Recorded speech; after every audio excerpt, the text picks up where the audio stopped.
नमस्कार, स्वराज एक्सप्रेस में आप सभी का स्वागत है। मैं हूं आपके साथ कविता पांडे।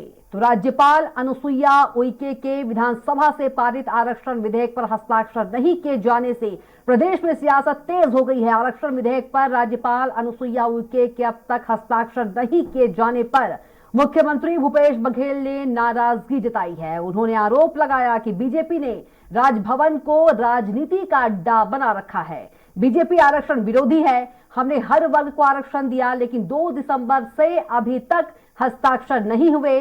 बीजेपी आरक्षण पर सिर्फ राजनीति करना चाहती है। भारतीय जनता पार्टी आरक्षण के विरोध में है। राजभवन को वो लोग अड्डा बना रखे हैं राजनीति का। आदिवासियों का आरक्षण का लाभ मिलना चाहिए, वो नहीं मिलने दे रहा है। ईडब्ल्यूएस के 4% हमने लागू किया है, उसको नहीं मिलने दे रहा है। आखिर आज 20 तारीख हो गया, 2 तारीख से है, क्यों नहीं कर रहे हैं? अब भर्ती का आ गया हाई कोर्ट से। सीएम भूपेश बघेल के भाजपा पर राजभवन को राजनीतिक अड्डा बनाए जाने के आरोप जाने से पहले आबकारी मंत्री कवासी लखमा ने राज्यपाल को लेकर बयान दिया। संवैधानिक पद का दुरुपयोग कर रही है राज्यपाल, और आरक्षण विधेयक पर हस्ताक्षर नहीं होने पर भड़के सीएम भूपेश।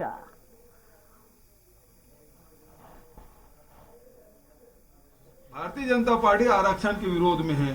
राजभवन को वो लोग अड्डा बना रखे हैं राजनीति का। आदिवासियों का आरक्षण का लाभ मिलना चाहिए, वो नहीं मिलने दे रहा है। ईडब्ल्यूएस के 4% हमने लागू किया है, उसको नहीं मिलने दे रहा है। आखिर आज 20 तारीख हो गया, 2 तारीख से है, क्यों नहीं कर रहे हैं? अब भर्ती का आ गया हाई कोर्ट से।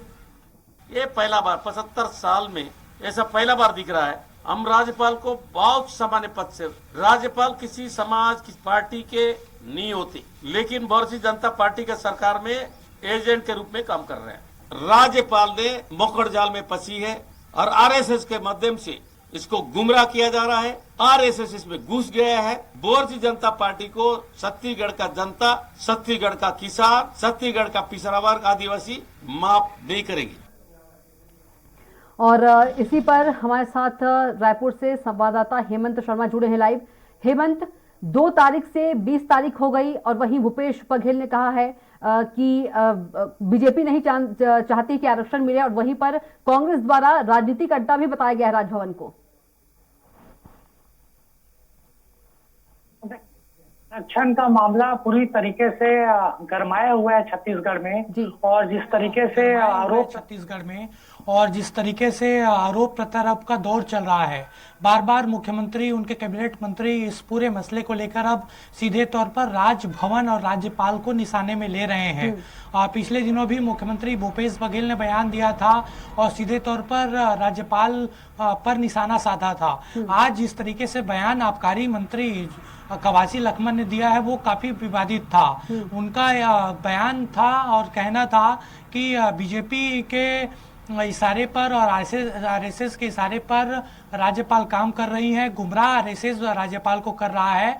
और उन्होंने एक बड़ी बात कही और कहा कि राज्यपाल के पेट में दर्द हो रहा था कि आरक्षण यहाँ पर लाया जाए, लेकिन वो क्यों अभी तक इसमें साइन नहीं कर रही हैं। इस बीच दिल्ली में राज्यपाल अनुसुईया उइके मौजूद हैं। कल उन्होंने राष्ट्रपति, उपराष्ट्रपति से मुलाकात की थी। एक दिन पहले देश के गृह मंत्री अमित शाह से मुलाकात की थी और आज प्रधानमंत्री से उनकी मुलाकात हो सकती है। सभी नेताओं से और राष्ट्रपति, उपराष्ट्रपति से आरक्षण के मुद्दे पर वो चर्चा उन्होंने की थी।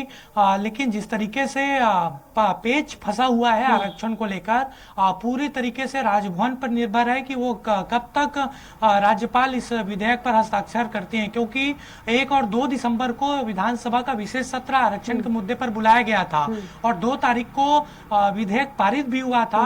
हालांकि बीजेपी ने उस समय विरोध किया था, उसके बावजूद सर्वसम्मति से जो विधेयक है वो पारित हो गया था।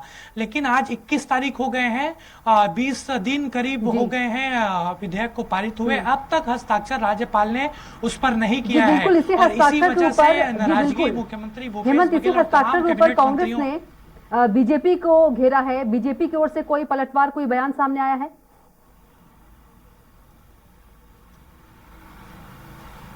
देखिए, बीजेपी की ओर से अभी कवासी लखमा के बयान को लेकर फिलहाल कोई बयान नहीं आया है, लेकिन बार बार बीजेपी सरकार पर पलटवार करती दिखाई देती है। साफ तौर पर बीजेपी का कहना है कि सरकार की ही गलती का नतीजा था कि जो 58% आरक्षण था वो कोर्ट ने उसको अस्वीकार कर दिया, और अपनी गलती छुपाने के लिए इस तरीके के हथकंडे अपना रही है कांग्रेस। इस तरीके से बीजेपी का कहना है, लेकिन फिलहाल मुद्दा राजनीति जमकर आरक्षण के मसले पर छत्तीसगढ़ में हो बिल्कुल रही है। हेमंत, आपको रोकना चाहूंगी, हमारे साथ दो मेहमान भी जुड़ गए हैं।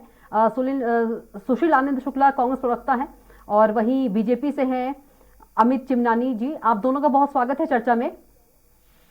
जी बिल्कुल, सबसे पहला सवाल सुशील जी आपसे लेना चाहूंगी कि कांग्रेस ने बड़ा आरोप लगाया है कि जो बीजेपी है वही नहीं चाहती आरक्षण, और साथ में राजभवन को राजनीतिक अड्डा भी बताया है।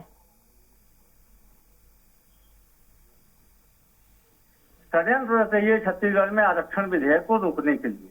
आरक्षण विधेयक जब विधानसभा में पारित हो गया है, उसके बाद में महामहिम राज्यपाल के पास में हस्ताक्षर के लिए पेंडिंग है। राज्यपाल उसमें कुछ सवाल करती हैं। भारतीय जनता पार्टी के नेता पहले उन्हीं सवालों को उठाते हैं, उसका राज्यपाल वही सवाल उठा रही है। यदि राज्यपाल को विधेयक में हस्ताक्षर नहीं करना है या कोई कमी लगती है तो उस विधेयक उनको राज्य सरकार को वापस कर देना चाहिए। राजभवन के पास में यह अधिकार नहीं है कि वह विधेयक में एक शब्द भी जोड़ सके या एक शब्द भी घटा सके। उनको जो भी करना है उसको फिर से विधानसभा करेगी, राज्य मंत्रिमंडल उसको अनुमोदित करेगा।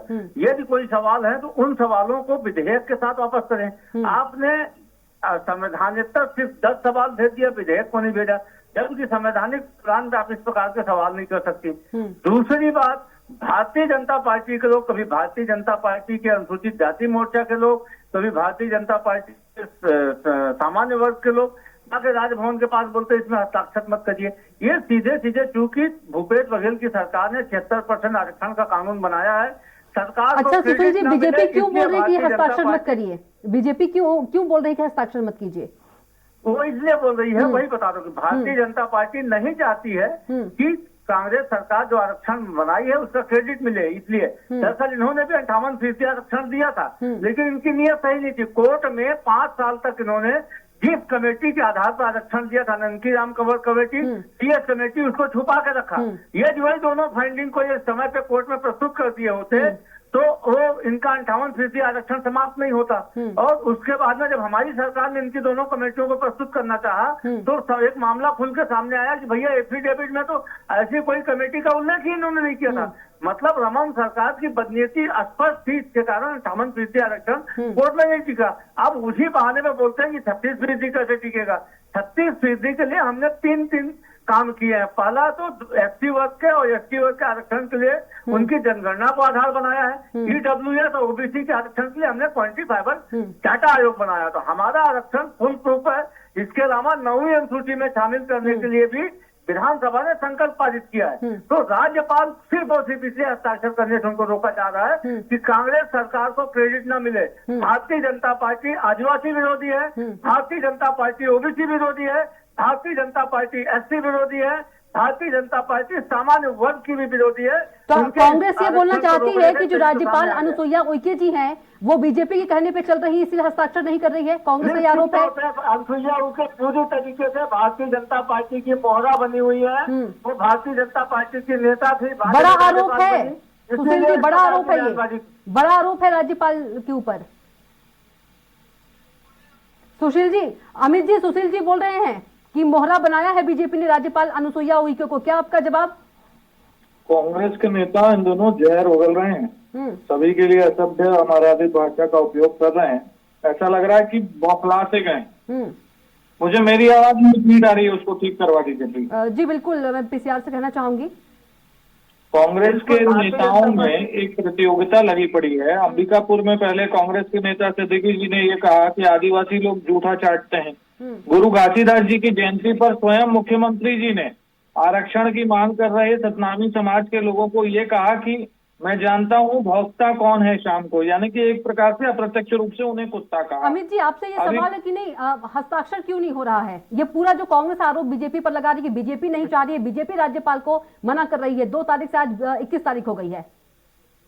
देखिए, सभी को ये ज्ञात है कि राज्यपाल ने इनसे कुछ सवाल पूछे हैं और वो इनका सवाल ये भी उन्होंने आरोप है कि जो अपने बीजेपी ने सवाल पूछे विशेषज्ञों वही से- सवाल राज्यपाल भी पूछ रहे हैं, मतलब दोनों मिली जुली बोलना चाह रहे हैं कांग्रेस जो है, सेम सवाल।